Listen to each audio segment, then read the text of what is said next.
So, with regards to training po, it was very, very fun and I believe po leadership is malaking coverage siya or malaking topic siya, but yung naging discussion po right now really, really helps us po to gain a lot of knowledge because sa company po namin, we're young adults and we're starting to grow and we really need this po. So, I'm very, very thankful po na nagkaroon kami ng ganitong very, very organized and masayang training po.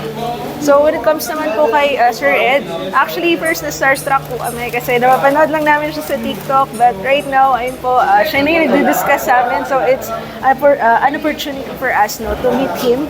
And then, when it comes to Sir Ed, nire-relay niya or nakaka-connect po kami dun sa mga dinidiscuss niya since this is our first ever training, so marami pong theories or concepts na hindi alam yung team, but magaling po siya magsalita and marami kaming natutunan na nakakonect kami agad-agad. So yun na po, maraming salamat and hopefully ma-meet pa po ulit namin sila.